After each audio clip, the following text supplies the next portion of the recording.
Good vibes ang hanap mo? Dito ka na sa sigurado! Mula sa mga istoryang nagbibigay ng inspirasyon hanggang sa mga kwentong may dalang solusyon. Mga balitang pampagaan ang pakiramdam at pampaganda ng araw.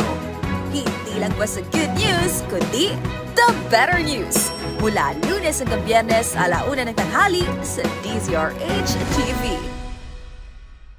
Magandang araw, Pilipinas! Nasa ang sulok ka man ng bansa, kasama ka sa aming misyon, ang ibahagi ang good news. Sa programang hindi lang basta balita ang hatid, kundi mga kwentong puno ng pag-asa, inspirasyon at mahalagang kaalaman. Live sa DZRH TV Facebook, YouTube at DZRH News website. Sa ngalan ni Angelica Cosme, ako po si Millie Borja. At ito ang The Better News. Una sa Pilipinas, una sa Pilipino. Sa ating The Better News ngayong araw, expanded konsulta package ng Yakap program ibinida ng PhilHealth. Free review sa board exam, pag-a-apply bilang Clinical Care Associate, binuksan ng Department of Health. Reformang pagtaas ng minimum wage ng mga OFW, ipatutupad ng Department of Migrant Workers. Bagong Pilipinas Love Bus, umarangkada na sa Cebu at Davao. 500 billion pesos ng cold storage facility sa Camarines Sur, target na kompleto sa Disyembre. Health card para sa mga residente, inilansad ng lokal na pamahalaan ng Parañaque. Filipino math students, wagi ng 7 medalya sa Vietnam. Bukidnon Sports and Cultural Center, posibleng gawing training hub para sa mga boksingero, ayon sa Philippine Sports Commission. At Vice Ganda, Marian Rivera na din lustre, wagi sa 73rd FAMAS Awards. Sa ating unang The Better News ngayong araw, good news para sa bawat miyembro ng PhilHealth.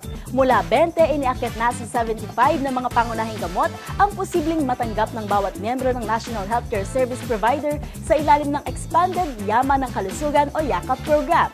Pero hindi lang ito para sa mga may sakit, kundi pati na rin sa mga naniniwala sa kasabihang prevention is better than cure. Ang good news na yan sa pagtutok ni Arnold Herrera. Umakyat na sa 75 medisina ang handog ng Philippine Health Insurance Corporation o PhilHealth sa mas pinalawak na konsulta package sa ilalim ng Yaman ng Kalusugan o Yaman Program. Sa panayam kay Ray Balenya, PhilHealth Acting Vice President for Corporate Affairs, ibinida nito ang development bilang pagtugon sa mga pangunahin at long-term medical needs ng mga Pilipino. Yung dati-rati pong 21 drugs and medicines, Ma'am Let, ay dinagdagan po yan ng 54, kaya for a total of 75 mga medisina, essential medicines na kailangan po ng ating mga kababayan. Sakop ng expanded medicine package ang 21 uri ng antibiotics, gamot pang maintenance para sa diabetes, hypertension at mataas na kolesterol, gayon din ang ilang respiratory medicines at pain relievers. Kailangan lamang mag-register sa Yakap Accredited Clinic kung saan ka magpapakonsulta gamit ang eGov.ph app, PhilHealth Portal o sa pinakamalapit na branch nito. At kung pasok ang prescription sa mga gamot sa ilalim ng konsulta package, makakapag-avail ka na ng libreng gamot mula sa partner na butika. Pero paalala ni Balenya, hindi ito transferable sa ibang pasyente at limitado lamang sa 20,000 pesos kada taon ang libreng medical assistance. Gayunman, bukas ito sa mga miyembro na may sakit at mga nagnanais lamang ng preventive care o karagdagang proteksyon. Gamot na makukuha natin, una, yung para sa'yo lang yon bilang ikaw na pasyente. Ngayon, kung gusto mong mag-imbak ng gamot, ang ready, hindi po yun kasama. Yung anak po ninyo ay dapat ay matala din, no, doon sa Yakap Clinic para masusuri din siya ng doktor para malaman naman ano naman yung pangangailangan niya sa gamot kung meron man. Nakaangkla ang Yakap program sa Universal Healthcare Law na siyang naglalayong maghatid ng dekalidad pero abot kayang serbisyong medikal sa bawat Pilipino. Para sa DZRH TV, ito si Arnold Herrera. Una sa Pilipinas, una sa Pilipino. The Better News naman tayo para sa mga nursing graduate. Bukas na ang pagkakataon na makapagtrabaho sa mga ospital ng Department of Health kahit hindi pa pumapasa sa board exam. Sa pamamagitan kasi ng programang Clinical Care Associate, maaari nang makapaghanda habang nagtatrabaho at may libre pang exam review mula sa kagawaran. Ang mga detalye sa report na ito. Good news para sa mga nursing graduates! Pwede na mag-apply sa mga ospital ng Department of Health kahit hindi pa pumapasa o nakakakuha ng board exam. Sa pamamagitan ng pag-apply bilang Clinical Care Associate, maaring makapaghanda habang naglalayong maging lisensyadong nurse. Kasama rito ang Special Nursing Review Program ng DOH, kung saan libre ang board exam review para sa mga kwalipikadong aplikante. Bukas ang programa para sa mga nursing graduate at mga hindi pa nakakakuha ng licensure exam. Maaaring magsumite ng aplikasyon hanggang September 5 sa pamamagitan ng pagpunta sa pinakamalapit na DOH Hospital o sa Center for Health Development. Para sa mga karagdagang detalye, maaaring bumisita sa cca@doh.gov.ph. Para sa DZRH TV, ito si Mili Borja, una sa Pilipinas, una sa Pilipino. Ipatutupad na ng Department of Migrant Workers pagkatapos ng 60 araw ang reformang pagtataas ng minimum wage para sa mga overseas Filipino worker. Mula sa kasalukuyang buwan ng sahod na 22,000 pesos, itataas ito sa 28,000 pesos matapos ang formal na pagpapatupad ng Enhanced Reform Programs para sa mga domestic worker. Ang iba pang detalye sa report ni James Galange. Ipatutupad na ng Department of Migrant Workers o DMW ang reformang pagtataas ng minimum wage para sa mga overseas Filipino workers. Ito'y bilang proteksyon sa kanilang karapatan, dignidad maski ang kanilang kalagayan abroad. Sa inilabas nilang advisory noong August 22, sinabi ng kagawaran ng formal na pagpapatupad ng Enhanced Reform Programs for Filipino Domestic Workers, alinsulod na rin sa direktiba ni Pangulong Bongbong Marcos. Layunin din itong bigyang pagkilala ang pantay na halaga ng mga domestic worker at tiyakin ang makatarungan at patas sa pagpapasahod sa kanila. Base sa naturang reforma, itataas ng DMW ang kanilang buwanang sahod mula 22,000 pesos o $400 na gagawin ng 28,000 pesos o katumbas naman ng $500 na isasama sa lahat ng kontrata na iproproseso ng kagawaran. Samantala, dagdag pa nito, sakop din ng naturang panukala ang taunang medical check-up at pagpapa-ospital upang matiyak ang kalusug at kakayahan na magtrabaho ng mga OFW na domestic worker. Ang gastusin para sa mga aksidente at karamdaman na may kaugnayan sa trabaho ay sasagutin ng mga recruitment agency at employer. Habang narito naman iba pang kasunduan na kasama sa isinusulong na panibagong reforma. Ayon kay DMW Secretary Hans Leo Kakdak, magkakaroon muna ng transition period ng 60 araw matapos ang paglalabas ng kanilang anunsyo bago ito tulong ipatupad sa lahat ng ahensya dito sa Pilipinas at sa ibang bansa. Para sa DZRH TV, ito si James Galange, una sa Pilipinas, una sa Pilipino. Samantala, magkahiwalay namang inilansad ng Department of Transportation ang bagong Pilipinas Love Bus na mag-aalok ng libreng sakay para sa mga commuter ng Cebu at Davao City. Bukod sa libu-libong pasahero ang makikinabang, malaking tulong din naman na ito para sa mga driver at operator na matiyak ang kanilang sapat ng kita araw-araw. Ang buong detalye alamin sa report ni Dustin Bayot. Nagsimula ng pumasada ang pagbabalik ng Love Bus na nauna pang sinimula noong 1970 sa ilang kalsada ng Cebu at Davao City kung saan alok ang libreng sakay para sa mga commuter. Pinangunahan ng Department of Transportation o DOTR ang paglalunsad ng bagong Pilipinas Love Bus sa dalawang syudad ng pareho na sa ilalim ng Service Contracting Program na inaasang makatutulong hindi lamang sa mga commuter kung hindi pati sa mga driver at operator. Maaaring makasakay ng Love Buses sa Cebu sa rutang Talisay City o Anjo World hanggang Cebu City at pabalik. Habang rutang UM Matina hanggang Mintal ang biyahe ng Love Buses sa Davao na pareho magsisimula mula alas 6 ng umaga hanggang alas 9 ng umaga at alas 5 ng hapon hanggang alas 8 ng gabi. Ayon kay DOTR Secretary Vince Dizon, makatitipid ang 6,000 pasahero sa Davao ng 350 pesos kada araw na siya masiservisyo ng Love Buses habang aabot naman ng higit 2,000 commuter ang sa Cebu City. Sa kabuuan, aabot naman sa 76 na driver at operator ang matutulungan ng programa na magsisiguro ng kanilang sapat at arawang kita sa pamamasada. Samantala, mayroon ng naunang programa ng libreng sakay ang naipatupad ang DOTR sa Cebu at Davao sa magkaiba namang ruta. Para sa DZRH TV, ito si Dustin Bayog, una sa Pilipinas, una sa Pilipino. Sa ibang balita, Ita-target ng Department of Agriculture na tapusin sa Disyembre ang 500 billion pesos na cold storage facility sa Camarines Sur. Layunin nito ng papalakas ang food security, masuportahan ng mga magsasaka at mapanatili ang sariwa at dekalidad na agri-products para sa buong Bicol Region at kalapit na lugar. Magbabalita si Rovic Manuel. Target ng Department of Agriculture o DA na makumpleto na sa Disyembre ang itinatayong 500 million pesos cold storage facility sa Camarines Sur.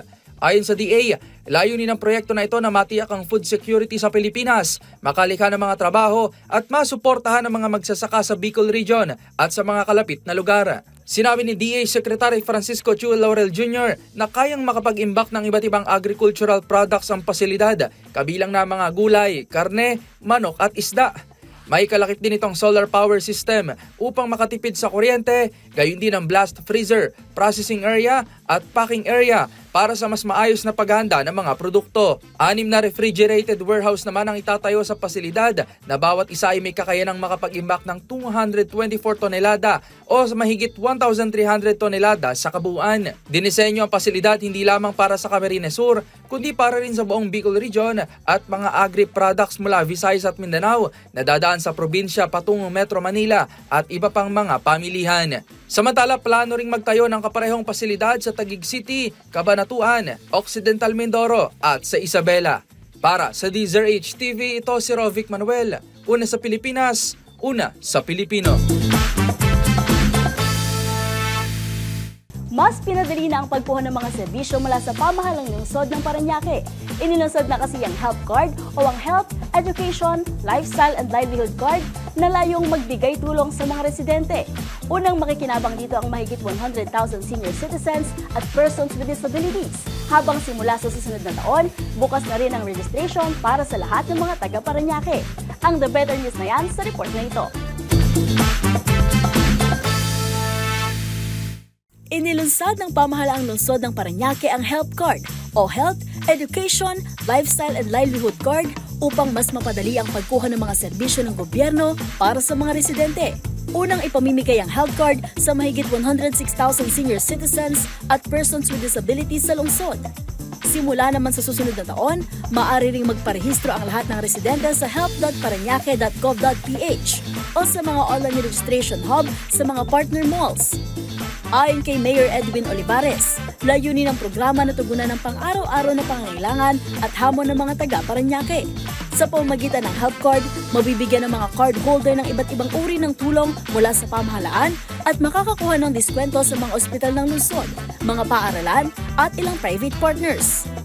Para sa DZRH TV, ito si Mili Borja, una sa Pilipinas, una sa Pilipino. Bumida na naman ang galing ng mga Pinoy sa larangan ng matematika. Nagwagi kasi ang Team Philippines ng 7 individual medals, ilang special awards, at ang champion team honors sa 2025 Vietnam International Mathematics Competition. Ang tagumpay ng Pinoy Math Wizards, ibabalita ni Rose Babiera. Nagwagi ang mga estudyanteng Pilipino ng 7 individual medals at ilang special awards, kabilang ang Champion Team Honor sa kakatapos lang na 2025 Vietnam International Mathematics Competition na ginanap sa Da Nang City mula August 14 hanggang August 19. Ang koponan ng Pilipinas ay sinanay ng Mathematics Trainers Guild Philippines o MTG na nakakuha rin ng 9 na merit citations sa kompetisyon. Kabilang sa naiuwing medalya ng mga Pinoy Math Wizard ang 3 silver, 4 na bronze at 9 na merit awards. Sa kabuuan, nag-uwi ang Team Pilipinas ng 22 parangal, 16 mula sa individual contest, 4 mula sa team contest at 2 mula sa group contest. Samantala, ang Vietnam bilang host at ang Singapore ang nanguna sa match competition. Para sa DZRH TV, ito si Rose Babiera. Una sa Pilipinas, una sa Pilipino.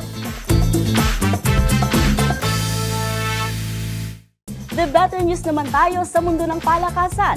Posibleng gawing training hub para sa mga national athlete ang Bukidnon Sports and Cultural Center ayon yan sa Philippine Sports Commission. Narito ang aking report.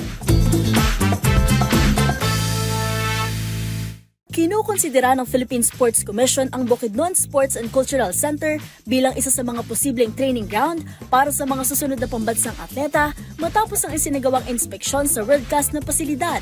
Pinangunahan ni PSC Chair Patrick Pato Gregorio ang pagbisita sa pasilidad kasama si Senador Miguel Zubiri at mga lokal na opisyal.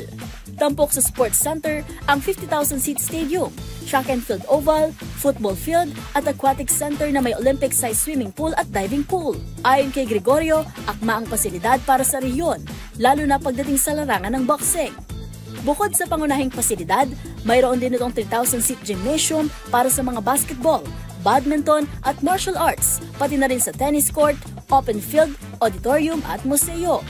Samantala, tiniyak naman ni Senator Zubiri na susuportahan ng Senado at ng lokal na pamahalaan ng Bukidnon ang plano ng PSC na magtayo ng mga regional sports training centers. Para sa DZRH TV, ito si Mili Borja, una sa Pilipinas, una sa Pilipino. The better news naman sa mundo ng showbiz, muli na namang nagsama-sama ang ilan sa mga malalaking bituin sa industriya sa prestiyosong FAMAS Awards. Ang nakasungkit ng tropeyo bilang mga mahuhusay na aktor at aktres sa ika-73 edisyon ng FAMAS, kilalanin sa showbiz report na ito.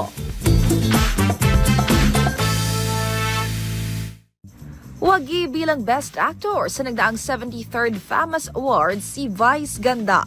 Ito ang first ever FAMAS trophy ni Unkabaggable Star para sa kanyang pagganap bilang Bambi sa comedy drama na And the Breadwinner Is. Pero bukod kay Vice, itinanghal din bilang pinakamahusay na aktor ang topak star na si Arjo Atayde. Kung Best Actress naman ang pag-uusapan, ang kapuso primetime queen na si Marian Rivera ang panalo para sa pinagbibidahang pelikula na Balota. Habang itinanghal namang Best Supporting Actress si Nadine Lustre para sa mystery crime thriller Uninvited, kung saan nakasama nito ang veteran actress na si Vilma Santos. And speaking of Ate V, ang actress turned politician ginawaran ng FAMAS Circle of Excellence Award. Samantala, 6 na personalidad naman ang kinilala bilang child icons of Philippine cinema. Yan ay sina Julian Santos, Gladys Reyes, Ay Sigera, Ian Veneracion, Matet de Leon at Nino Mulak. At dyan na nagtatapos ang aming paghahatid ng mga balitang siguradong pampagaan ng pakiramdam, pampaganda ng araw, at pampasigla ng inyong buhay. Magsama-sama muli tayo bukas para sa panibagong hanay ng mga kwentong hindi lang basta good news, kundi the better news. Para sa ating mga viewer online, huwag kalimutang mag-comment ang inyong feel-good stories sapagkat ang maliit na kwento ngayon, maaaring maging malaking inspirasyon bukas. Tandaan, libre lang ang umiti at libre lang ang maniwalang may magagandang balita. Ito ang The Better News. Para sa DZRH TV, sa ngalan ni Angelica Cosme, ito po si Mili Borja. Una sa Pilipinas, una sa Pilipino.